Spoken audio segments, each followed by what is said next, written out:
Bismillahirrahmanirrahim. Assalamualaikum warahmatullahi wabarakatuh.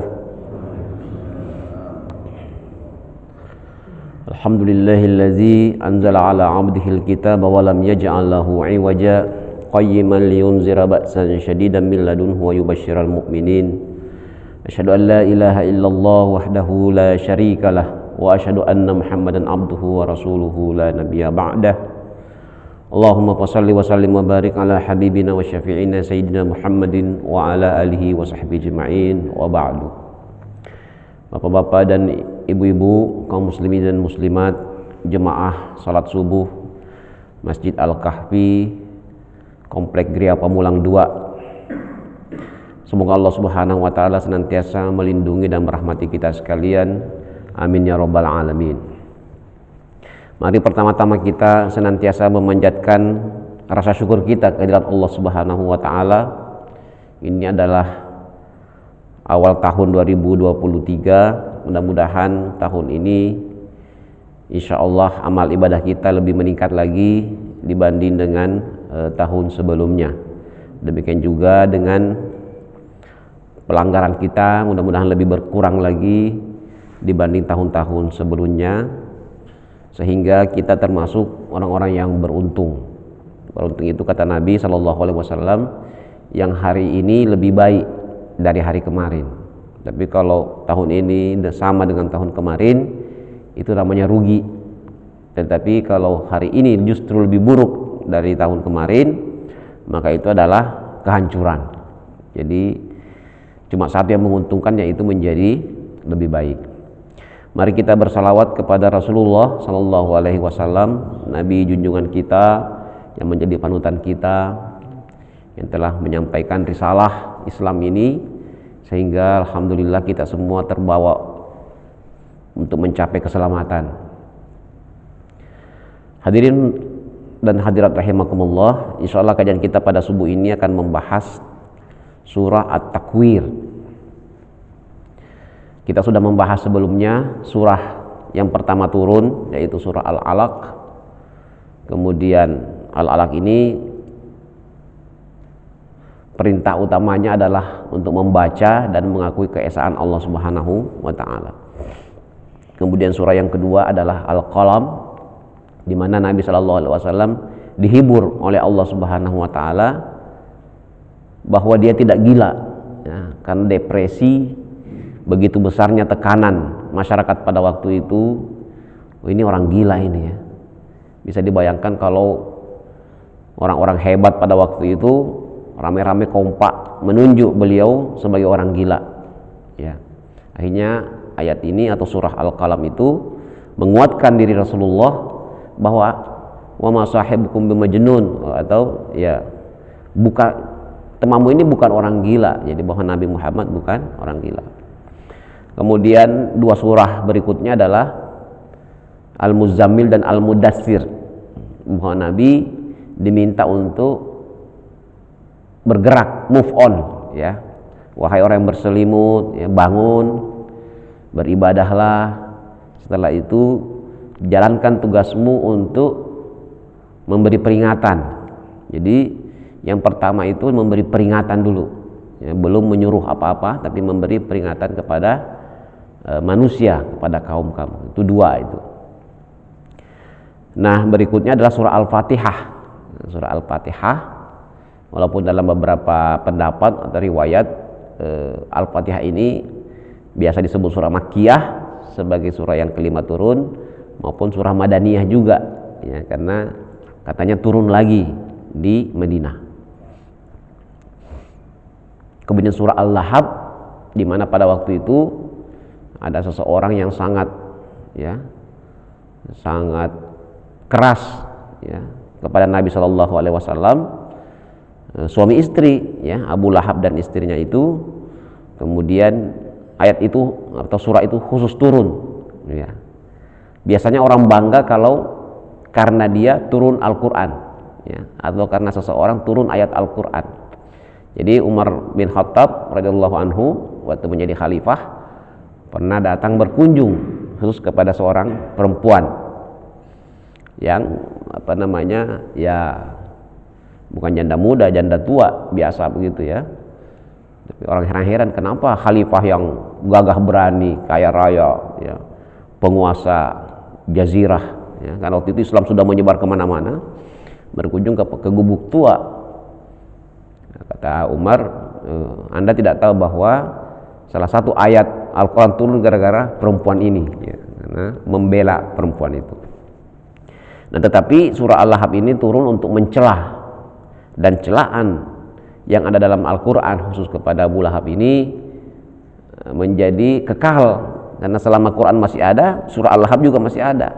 Binasalah Abu Lahab dan istrinya itu. Ya, itu surah yang ke-6. Nah, sekarang kita ke surah yang ke-7, yaitu At-Takwir. Hadirin rahimakumullah. Jadi persoalan yang menimpa masyarakat jahiliyah pada waktu itu adalah bahwa mereka tidak mau mengakui kerasulan Nabi Muhammad SAW. Mereka sudah tenang dan asyik dengan berhala-berhala, ya. Disebut musyrikin karena mereka tahu juga Allah, ya, karena pada waktu itu masyarakat Mekah ini adalah kota metropolitan, ya, jadi setiap penjuru itu datang ke situ, berkunjung ke situ. Di situ ada Ka'bah, ya, mereka suka umroh. Jadi umroh itu bukan hanya zaman sekarang, zaman jahiliyah sebelum Nabi itu sudah umroh, ya. Jadi kalau berkunjung ke Mekah itu mereka umroh. Kalau bukan musim haji, kalau musim haji mereka haji. Itu dari dulu, sejak Nabi Ibrahim memperbaiki Ka'bah itu, memanggil semua manusia, wahai manusia berhajilah ke sini, datang semua. Itu juga lah yang menjadi sumber devisa, ya, sumber kekayaan kota Mekah yang dipegang oleh tokoh-tokohnya, ya. Mungkin ada wali kotanya, ada bendaharanya, ada muspikanya dan seterusnya. Jadi mereka tidak ingin kondisi seperti ini terganggu dengan adanya agama baru. Kalau ada agama baru, apalagi sudah tahu gelagatnya ini bakal menghancurkan berhala-berhala, bisnis kita bisa hancur ini. Nah, itu setengah mati memperjuangkan itu, mempertahankan itu. Jadi karena mereka percaya Allah, mereka juga sudah mendengar tentang hari kiamat. Jadi bukan tidak tahu.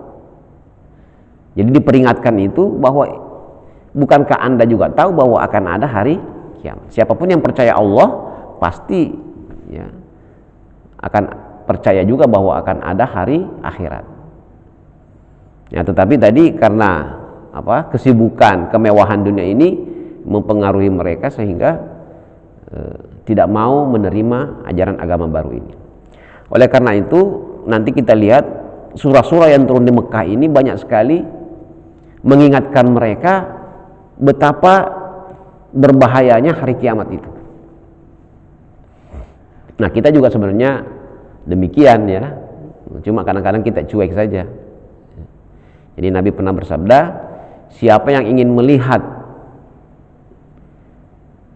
bentuk persis hari kiamat itu, nah bacalah surah At-Takwir ini, At-Takwir, Al-Infitar dan Al-Insyiqaq. Nah, itu 3 surah itu kalau kita baca baik-baik, apalagi kalau Bapak yang punya tafsirnya, itulah gambaran hari kiamat itu. Ya. Idza syamsu kuwirat, apabila matahari, itu terjemahan yang kita mukain itu kuwirat, digulung. Ya. Tahu gimana caranya matahari digulung, ya? Kalau sejauh yang kita pelajari dari ilmu astronomi, bahwa memang matahari ini atau bintang itu akan bersinar terus sampai dengan habis energinya, ya, sampai soak baterainya itu. Nanti kalau sudah soak, itu berubah menjadi kosong, ya, lubang hitam. Jadi dia meledak menjadi hitam, menarik lagi semua yang ada di situ, ya. Ya, mungkin itu yang dimaksud, ya, kalau kita sejauh yang ada teori sekarang ini seperti itu. Jadi bintang kalau sudah habis masa berlakunya itu berubah menjadi rusak, lubang hitam, kemudian semua yang pernah dia semprotkan itu ditarik lagi, ya, ditarik lagi. Atau bahwa teori lain mengatakan bahwa alam semesta setelah Big Bang itu, ya, setelah mengembang itu kemudian akan mengkerut, ya, akan mengkerut lagi, ya, mungkin itu juga. Jadi posisi yang tadinya mengembang ini kemudian balik lagi, ya, mengkerut lagi. Yang kita tahu bahwa sabda Nabi Shallallahu Alaihi Wasallam yang menggambarkan tentang hari kiamat adalah bahwa salah satunya itu matahari terbit dari barat. Jadi sekarang ini normal terbit dari timur. Jadi anak saya itu pernah, ya ini kok tidak persis di timur katanya, itu bahaya. Dia khawatir apa terbitnya matahari bergeser, ya, dari dulu kan di barat katanya persis, kemudian melenceng selatan, nanti sampai ke timur. Oh, itu sudah mau kiamat.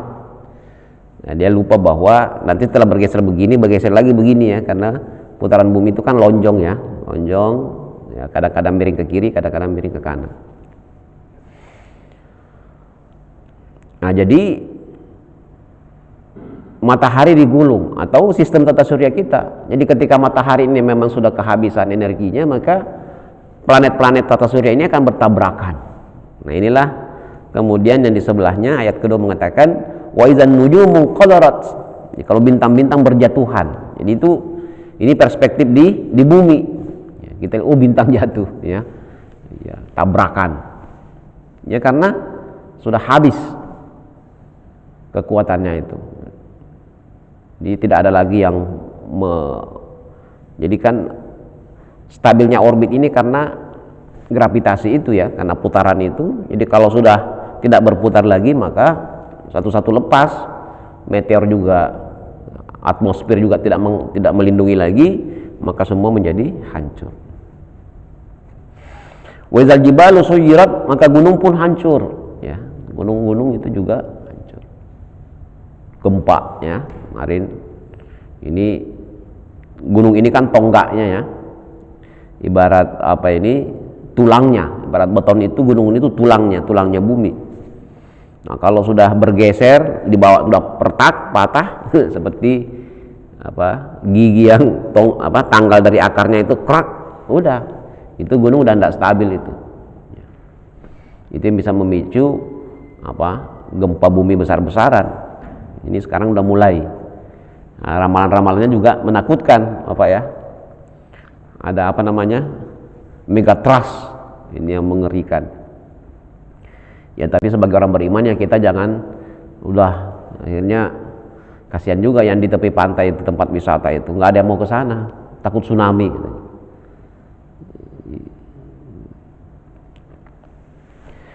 Nah, jadi inilah kondisi ketika kiamat datang. Kondisi kita masih di dunia ini, maksudnya masih hidup, matahari matahari tergulung, bintang-bintang berjatuhan, gunung-gunung kemudian gempa, begitu. Wa idzal isyaru uttilat, dan ketika ini al-isyar ini diartikan onta-onta yang hamil, ya, onta-onta yang hamil itu. Jadi salah satu investasi, ya, atau harta yang berharga itu adalah onta yang sedang hamil, ya, karena sudah ketahuan begitu hamil, udah sekian dinar lagi nih harga, ya. Kita juga begitu kalau punya ternak, wah ini lagi hamil, kambing lagi hamil, sapi lagi hamil, ini harus dipelihara baik-baik ini, karena begitu lahir udah ketahuan lahir 5 juta. Kalau 2, kalau sapi, ya, kalau kambing lahir berapa lah. Tetapi pada waktu itu izal isyaru uttilat, unta-unta hamil itu sudah dibiarkan, nggak dipikirin lagi. Kenapa? Karena udah heboh nih, orang sudah kocar-kacir, ya, orang sudah panik kemana-mana. Unta yang mewakili harta kita yang berharga itu udah dicuekin lagi. Jadi kita sekarang ini masih mempertahankan harta-harta kita karena kondisi lagi aman, ya, lagi damai. Tapi begitu nanti kondisi kacau, itu ditinggalkan, ya, sama kena orang kebakaran. Kalau kebakaran itu yang penting nyawa kita selamat, itu urusan surat-surat dan sebagainya itu, ya, ditinggalkan dulu. Jadi harta-harta diabaikan lagi pada waktu itu, udah tidak berguna lagi, tidak berguna lagi. Wa idzal wuhushu husyirat, kemudian hewan-hewan liar itu yang biasanya ada di mana? Di balik gunung, di balik lembah, itu kemudian berkumpul pada datang semua. Datang ke perkampungan. Ya, kira-kira begitu tafsirannya. Jadi binatang-binatang liar ini yang susah ditemukan, kita kan nggak pernah lihat. Ya mungkin di sini ada rubah, ada apa? Ada harimau lah, ada apa di hutan-hutan itu di sana mereka sembunyi. Tapi ketika terjadi ini, itu turun kampung semua. Ya, karena gunung-gunungnya sudah terbakar, ya, gunung-gunungnya sudah hancur, dia menuju perkampungan.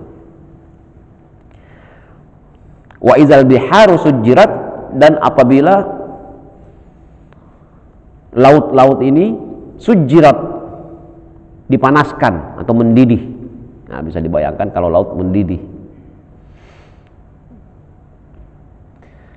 Nah, sekarang ini kalau kita lihat teorinya, memang di bawah lapisan bumi ini kan masih ada api ya, itu yang keluar dari gunung berapi itu. Nah, jadi ini masuk akal ya, ketika salah satu atau banyak pintu-pintu dari magma bumi ini bercampur dengan air laut, maka itu seperti kita memasak air di kompor ya, itu mendidih air laut itu. Jadi mau lari ke laut pun tidak bisa lagi. Yang di pulau tidak bisa pindah tempat. Kenapa? Karena air laut mendidih. Mau cari ikan sudah matang semua. Nah, inilah 6 kalau dalam surah ini, 6 tanda yang bisa dilihat ketika hari kiamat itu menjelang datang. Nah, mulai ayat ke-7 Bapak Ibu sekalian, itu menggambarkan ketika kiamat sudah tiba. Jadi fase kedua tadi pra kiamat, ini pasca kiamat. Apa yang terjadi pasca kiamat? Wa idzan nufusu zuwijat. Ketika jiwa-jiwa ini mulai digabungkan dengan jasadnya. Itu penafsiran yang paling mu'tabar. Jadi kuburan yang kita sudah dimakan, jasad kita yang dimakan cacing itu, yang sudah tinggal tulang belulang itu, mungkin ada tulangnya juga yang sudah hancur, itu dikumpulkan lagi, kemudian disatukan dengan roh kita. Nah, jadi ini pendapat yang paling masyhur, bahwa nanti di sana kita itu bangkit bersama dengan badan kita ini. Tentu dengan modifikasinya apa? Umurnya sama semua, ya, antara 30-an tahun. Jadi bapak-bapak yang meninggal usia sepuh, insya Allah itu kembali muda semua.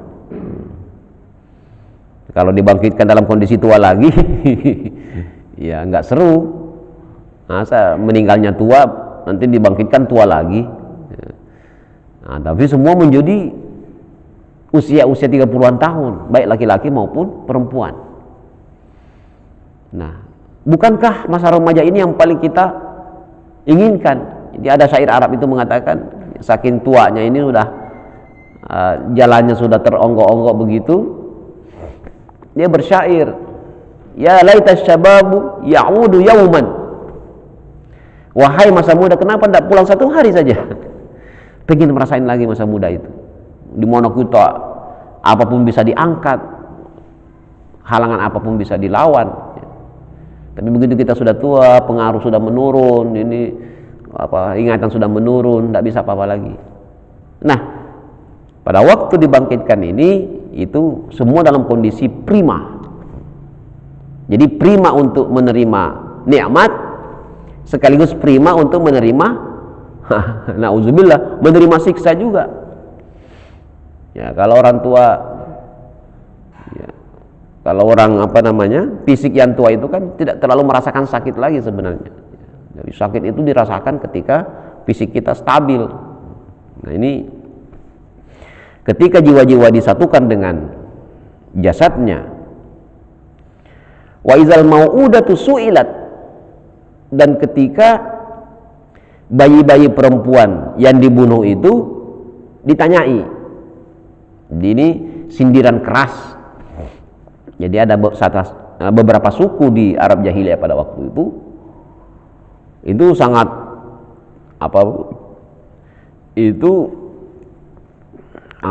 kebangsawanannya itu sangat kental sekali, ya, kebangsawanan atau kehebatannya, ya. Jadi kalau anaknya lahir bukan laki-laki, itu membawa aib bagi dia. Jadi diriwayatkan bahwa pada waktu itu, ini tidak semua masyarakat jahiliyah, ya, ada beberapa suku, ya. Jadi kalau istrinya mau melahirkan, dia sudah menggali tanah, ya, di wilayah rumahnya itu. Jadi begitu yang lahir laki-laki, mereka pesta besar-besaran. Wah, inilah dia, putra mahkota sudah lahir. Tapi begitu yang lahir perempuan, langsung dikubur, selesai, diam semua. Saking malunya punya anak perempuan. Nah, jadi bayi-bayi perempuan yang dibunuh ketika lahir ini ditanyai. Jadi pas hari mereka ditanya juga, bi ayyi dzambin qutilat, karena dosa apa? Jadi tanya semua itu, tanya bayi-bayi perempuan itu, wahai bayi-bayi perempuan, apa dosamu sehingga dibunuh oleh ayahmu? Nah, ini tentu metaforik, ya, ini dramatis. Dan waktu itu karena dia sudah berbentuk jiwa, itu sudah berusia 30 tahun juga. Oh, ini dulu, ya, karena sudah berbentuk jiwa, jadi jiwa yang meninggal, manusia yang meninggal dalam kondisi muda, manusia yang meninggal dalam kondisi tua, manusia yang meninggal dalam kondisi sedang, ketika dibangkitkan itu seumuran semua, termasuk bayi-bayi ini.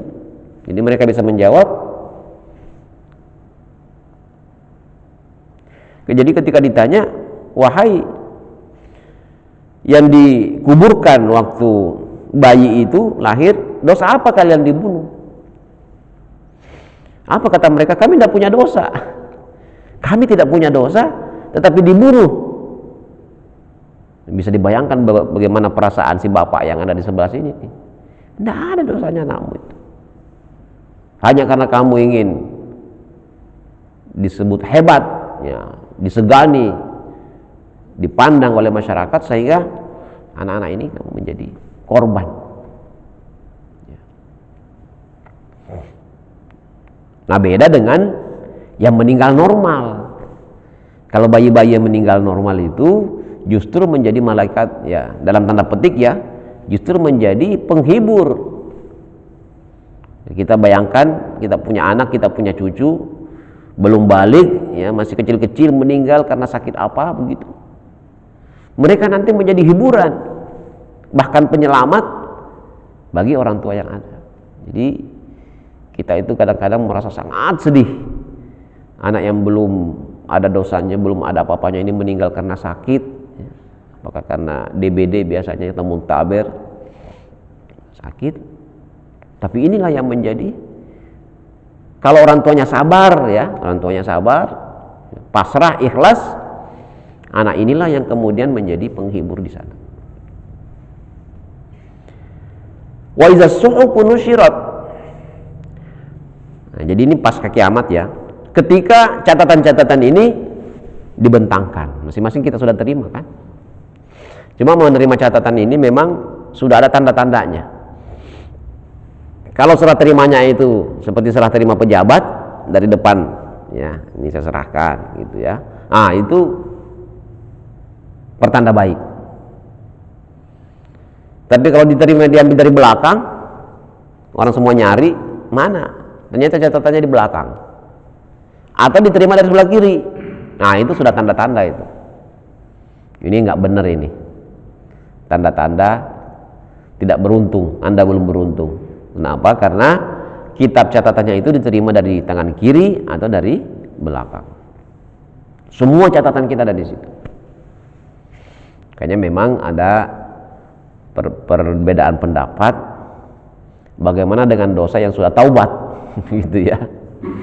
Kan ayatnya mengatakan, ya, faman ya'mal mithqala dzarratin khairan yarah. sekecil apapun kebaikan kita, sekecil apapun keburukan juga kita lihat.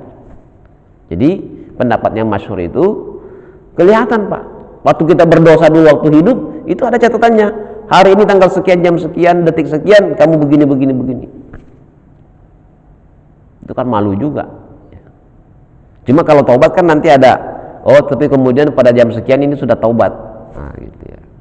Jadi membaca itu seperti membaca apa ya, kalau lagi baca yang bagus gembira, kalau membaca lagi yang buruk. Tetapi tadi kalau kita sudah terima dari depan, dari tangan kanan ini, maka insya Allah sudah aman. Kenapa? Karena rata-rata umat Islam ini, Bapak Ibu sekalian, insya Allah kita ini selama istiqomah tidak akan meninggalkan dunia ini tanpa diampuni dosa-dosa kita kepada Allah, yang memang harus kita usahakan jangan sampai terjadi dosa kepada sesama manusia. Makanya itu pergaulan kita harus benar-benar benar ya. Kalau kita punya kesalahan jangan sampai mengusik orang lain, jangan sampai kita merugikan orang lain. Wa idza sama'u kushitat, ketika langit sudah tidak ada lagi, sudah hilang. Wa idzal jahimu su'irat, ketika neraka jahanam ini sudah disulut, dinyalakan ya. Itu simbolik ya. Sekarang sudah ada sebenarnya ya. Tapi ya ibarat rombongan sudah mau berangkat, ya habisnya sudah dinyalain, reng ini. Jadi neraka ini sudah dipanaskan, sudah disulut. Neraka jahanam, jahim ya. Wa idzal jannatu uzlifat, tetapi surga juga sudah kelihatan. Jadi aroma-aroma surga itu sudah kedengeran, ya, kecium. Jadi ketika manusia berkumpul mahsyar ini semua, itu masing-masing beda. Arahnya ke al-jahim, maka yang dia tahu, dia rasakan panasnya dari sana udah terasa ini panas-panasnya neraka ini. Tapi kalau yang ashabul yamin ini, yang beruntung ini bau surga sudah mulai kedengaran. Sayangnya pada waktu itu karena keputusan belum diketok, yang mencium merasakan hawa-hawanya neraka ini masih berharap semoga ada keajaiban. Yang mana keajaiban itu? Itulah adalah amalan-amalan rahasia ya. Amalan-amalan rahasia. Di Ibu, entah kenapa ya, tiba-tiba ingin menolong atau menyumbang satu pihak, satu orang, siapapun, tanpa ketahuan dan tidak ingin diingat lagi. Pokoknya saya bantu selesai ya. Ingin dilupakan ya. Jadi atau orang punya kesalahan besar kepada kita mampu untuk membalas, menghajar begitu, tapi udahlah, saya maafkan, pergi sana, jangan dekat-dekat ya. Jadi hal-hal seperti ini yang diharapkan. Jadi ketika naga-naganya neraka ini sudah arahnya kita ke sana, nah inilah yang kita harapkan ini, termasuk syafaat. Jadi kecintaan kita kepada Rasulullah mudah-mudahan ya, itu menjadi penghalang ketika memang hawa-hawa neraka ini sudah mendekat. Nah demikian juga dengan surga tadi. Apa yang terjadi pada saat itu? Alimat nafsum ma ahdarat, tahulah manusia apa yang pernah dihadirkan.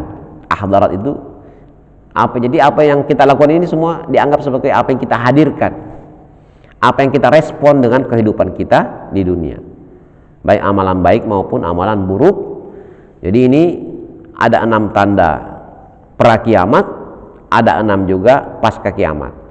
Ujungnya adalah kita semua akhirnya mengetahui apa yang menjadi, apa saja yang telah kita lakukan di dunia dan apa hasilnya.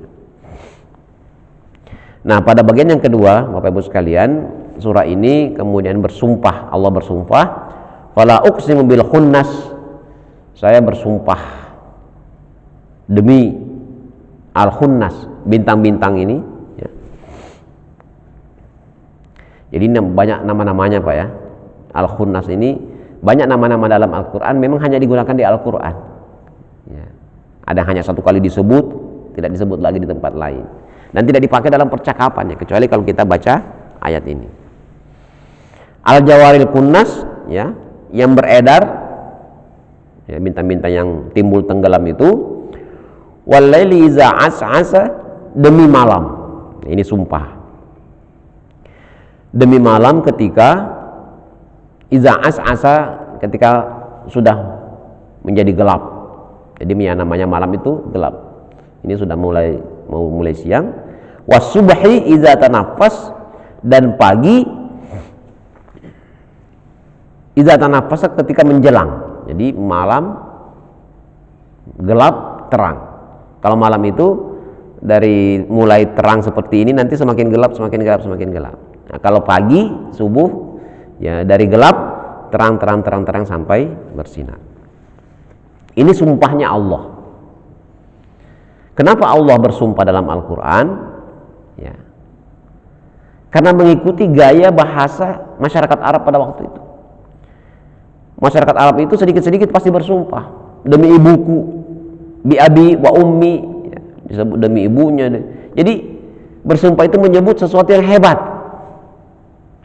Kalau kakeknya hebat, tokoh yang dikenal pada waktu itu ya, misalnya kira-kira anaknya Pak Harto kalau di sekarang kita ya, demi bapak saya. Maksudnya oh iya bapaknya hebat ini. Kalau kakeknya yang hebat, demi kakek saya.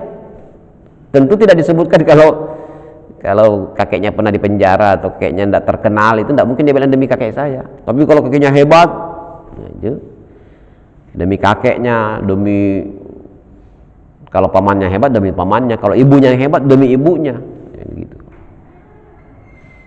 Jadi sumpah itu biasa dalam masyarakat Arab. Ya.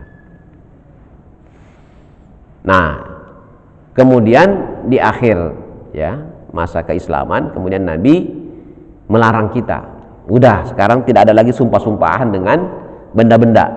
Kalau mau bersumpah dengan nama Allah, maka tidak ada lagi sumpah.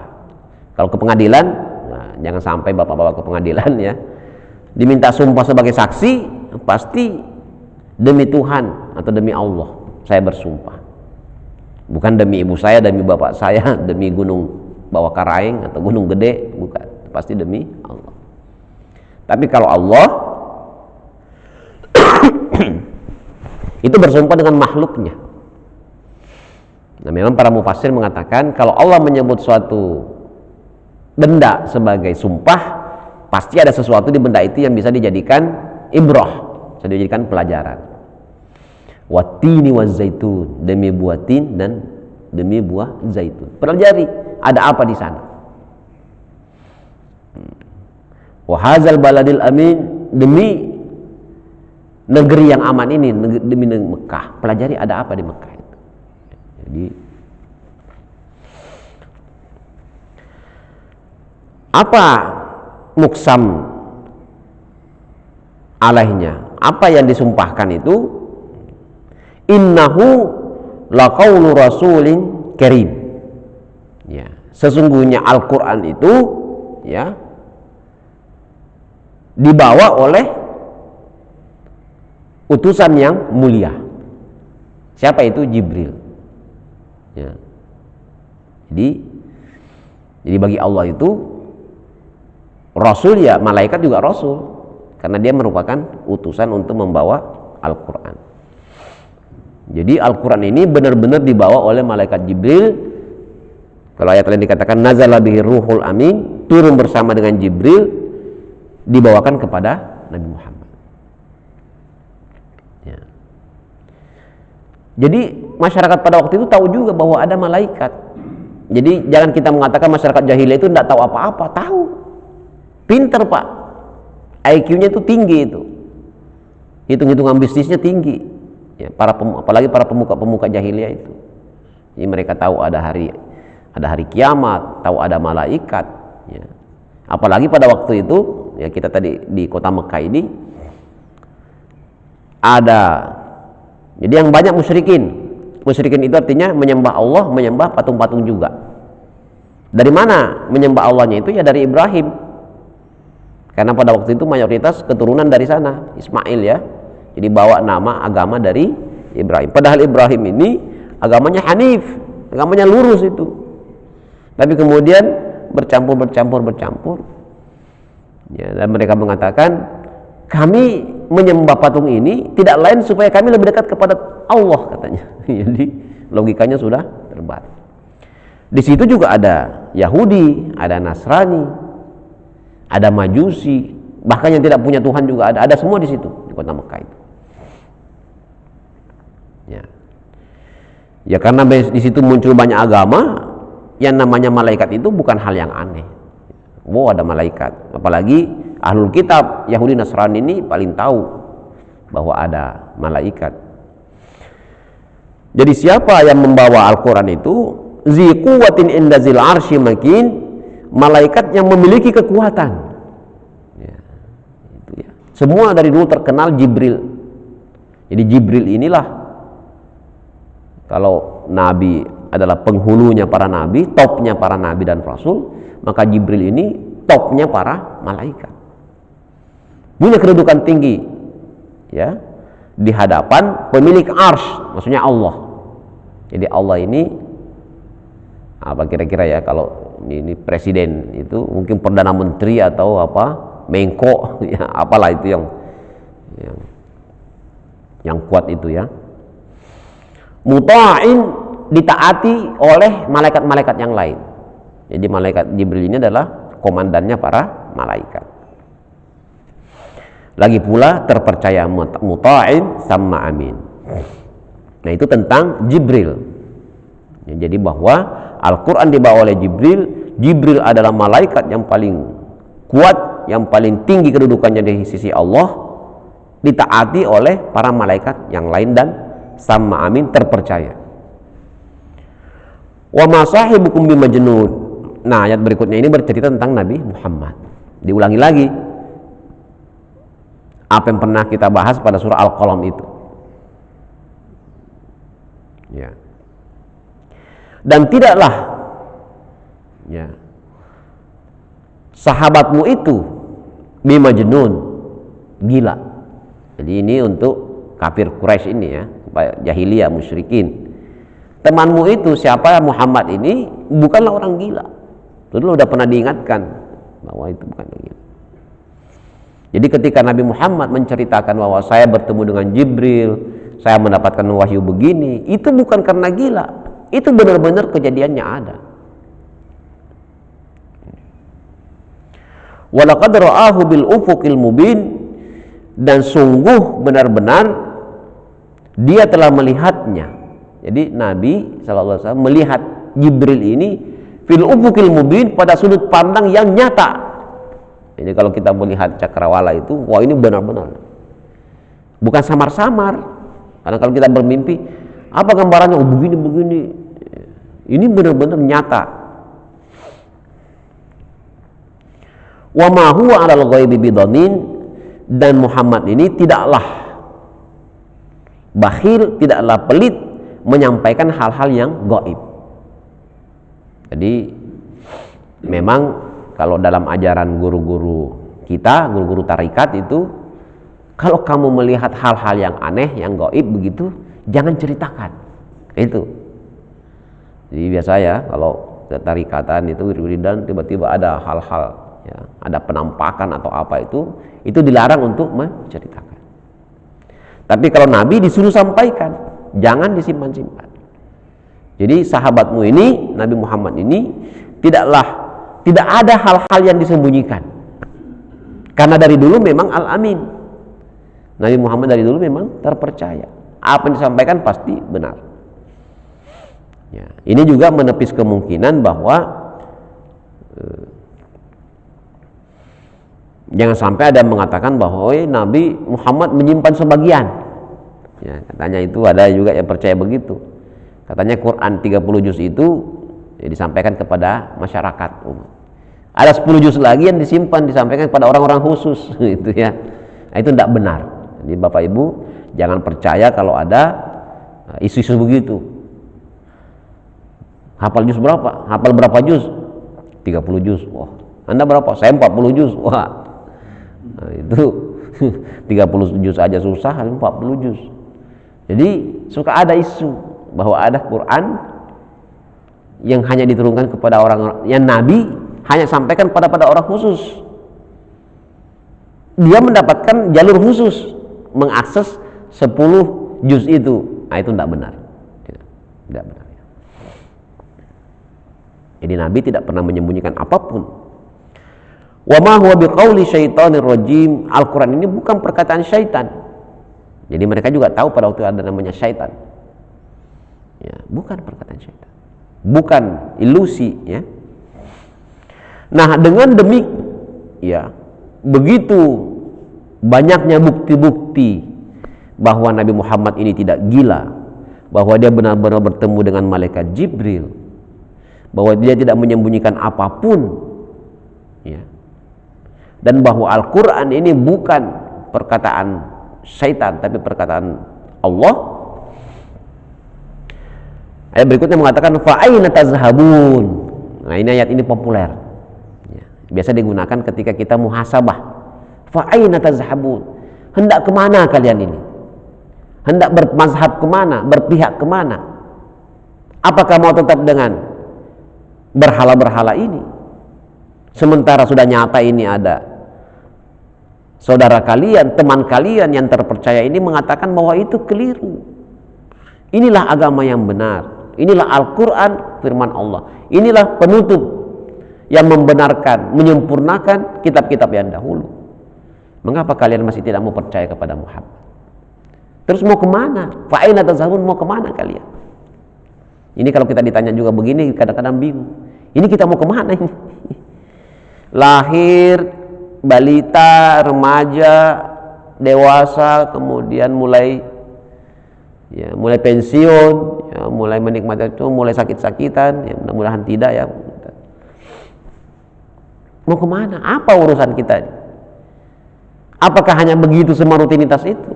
Bahwa semua orang itu nanti akan lahir, setelah itu remaja, dewasa, tua, mati, begitu saja? Tentu tidak. Ini kita semua ini adalah misi, ada visi dan misi, ada tujuan, ada program. Kita adalah khalifah. Kita diminta untuk menjadi salah satu di antara miliaran manusia ini yang punya saham memperbaiki bumi, yang punya andil dalam menjaga kemaslahatan umat manusia, yang hidup di dunia ini dan bermanfaat, ya, setidaknya dalam keluarganya. Oh, saya tidak sempat menjadi orang terbaik, tapi mudah-mudahan kerja keras saya ini hasil daripada gaji yang kita kumpulkan itu buat anak kita sekolah yang benar, sekolah yang baik, carikan jodoh yang baik. Itulah legasi kita, peninggalan kita. Jadi ketika meninggal, oh ada. Dulu selama lahir tahun sekian, meninggal tahun sekian, apa aja prestasinya? Ya tentu bukan prestasinya saya berhasil mengumpulkan dolar sekian, tentu bukan itu. Saya berhasil. Dulu ada bencana di Cianjur, kami ikut andil menolong, kami ikut andil menyumbang, itu semua. Itulah. Jadi fa'aina tazhabun, hendak kemana kalian? Tentu tidak lain adalah innalillahi wa inna ilaihi rajiun. Kita dari Allah, kemudian masuk dunia, alam barzah dan seterusnya, kembali kepada Allah. Ya kita tanya aina tazhabun, ya kita ke Allah, kita menuju Allah. Kita dari Allah kemudian menuju kepada in huwa la zikrul lil alamin. Al-Quran ini tidak lain sebagai peringatan saja. Artinya apa yang disampaikan Al-Quran ini sebenarnya kalian sudah tahu, sebagian besar sudah tahu bahwa Allah itu tidak mungkin berkuasa bersama dengan patung-patung, ya. Bahwa yang namanya pencurian itu pasti tidak boleh, yang namanya khamar, judi, ya. Semua yang fahsya itu pasti tidak boleh. Ya. Al-Quran hanya mengingatkan kembali, karena rata-rata manusia juga hal-hal yang buruk itu sudah diajarkan, diantisipasi oleh nuraninya. Ini tidak benar, ini tidak benar. Dan Al-Quran memberikan peringatan untuk kepada siapa? Liman syaa minkum ayastaqima, kepada kalian yang hendak menempuh jalan yang lurus. Yastaqim, istiqomah. Istiqomah itu lurus. Tentu lurus yang dimaksud di sini bukan lurus kecil ya. Jadi kalau penafsiran ihdinas siratal mustaqim itu, yang namanya siratal mustaqim itu ya panjang dan besar. Jadi NU, Muhammadiyah, Persus masih semua di situ. Jangan ikut fanatisme golongan. Oh ini hanya NU saja ini, atau ini Muhammadiyah saja. Enggak. Semua yang masih memegang kepada sunnah dan Al-Quran. Jadi bukan penafsiran dari Israiliyat itu dulu mengatakan yang namanya siratal mustaqim itu seperti rambut dibelah 7. Jadi tipis, sedikit-sedikit jatuh. Nah itu keliru, bukan itu. Tapi as-siratal mustaqim itu adalah jalan panjang, lebar, lurus. Jadi yang terperosok ke jurang neraka itu hanya orang-orang yang benar-benar melenceng. Udah jalannya lebar, lurus, rata, masih jatuh. Kalau itu jembatan ya, masih jatuh, neraka di bawah, surga di sana. Nah kalau rambut dibelah 7 ya hanya orang yang hebat yang bisa selamat ya, gimana caranya menyeberang begitu. Bagi kita yang ingin menempuh jalan yang lurus, ya, yang tadi yang lurus lagi lebar itu, wa ma tasyauna illa ayyasha Allah, dan apapun atau tidaklah kalian menginginkan sesuatu kecuali itu pun diinginkan oleh Allah Subhanahu wa taala. Nah, kalau sampai di ayat ini itu nanti masuk dalam diskusi mengenai Qadariyah dan Jabariyah. Apakah setiap ucapan yang saya sampaikan ini dari saya? Ya, Allah hanya membekali saya dengan, ya, kita semuanya dibekali dengan akal logika, kemudian membaca dan seterusnya. Ataukah setiap kata yang kita keluarkan ini dari Allah? Nah ini tidak pernah selesai pembahasan. Ada mengatakan enggak, Allah hanya bikin sistem saja. Ini wahadainahu najdain, kami kasih kamu otak, kami kasih macam-macam. Nah, silahkan jalan sendiri. Kalau berbuat baik, ini Qur'annya. Kalau berbuat baik ikuti Qur'an, saya kasih hadiah. Kalau berbuat kerusakan melawan Qur'an, saya kasih punishment. Nah ini yang lebih rasional. Tapi memang ada ayat mengatakan seperti ayat ini, wa ma tasyauna illa yasha Allah. Ketika kamu berkehendak, Allah juga berkehendak. Wa ma ramaita iz ramaita walakin Allah. Ketika kamu melempar panah, kamu merasa kamu yang memanah padahal Allah yang memanah. Jadi sama-sama punya ayatnya. Jadi wa ma tasyauna illa ayyasha Allahu rabbul alamin. Tapi sebagian mengatakan bahwa manusia memiliki kemampuan untuk melakukan pelanggaran dan Allah izinkan. Jadi boleh. Kenapa? Karena sudah dikasih tahu bahwa ini benar, ini salah. Ya, ini jalan yang baik, ini yang buruk. Pilihlah yang baik. Tetapi manusia yang keliru ini dia memilih yang buruk. Karena itulah maka kita disiksa. Kalau semuanya Allah, yang ngapain kita disiksa juga, ya kan? Nah, itulah pendapat yang masuk. Bapak Ibu sekalian, inilah 29 ayat dalam surah At-Takwir. Mudah-mudahan bisa memberikan gambaran ya bahwa kiamat ini bukan jauh tapi semakin dekat. Untungnya tanda-tandanya masih jauh ya. Mudah-mudahan dalam salah satu riwayat disebutkan celakalah orang yang mendapati kondisi ini. Celaka itu. Apalagi dalam hadis lain nanti ada Dajjalnya datang, ada Ya'juj Ma'jujnya, macam-macam itu ya, jangan sampai. Orang lebih baik mati sebelum tanda-tanda itu datang. Tapi kabar baiknya katanya masih lama. Jadi matahari ini energinya masih kuat, masih sekian ratus turunan, masih sekian ribu tahun, matahari masih cukup untuk menyinari bumi kita. Dan semua itu mengingatkan kita bahwa tidak usah kemana-mana, ya. Cukup Al-Quran ini yang diturunkan kepada Nabi, yang lewat Jibril, prosesnya ini panjang. Tentu kita tidak semua menyaksikan. Beberapa sahabat Nabi beruntung bisa bertemu dengan Jibril dalam bentuk manusia. Tapi keimanan kita lah yang mempercayakan kita bahwa itu ada, bahwa Al-Quran ini ada, dan pelajarilah Al-Quran, amalkanlah Al-Quran, cintailah Al-Quran, ya, supaya apa? Untuk menjadi peringatan supaya kita tidak mau berbuat yang melanggar, tetapi sebaliknya kita terdorong untuk melaksanakan takwa kepada Allah Subhanahu wa taala. Ini barangkali yang bisa saya sampaikan. Mungkin ada yang ingin disampaikan Bapak Ibu sekalian, silahkan, ada waktu sedikit. Nah, bagaimana Pak Juni, Pak Haji, Min? Cukup ya?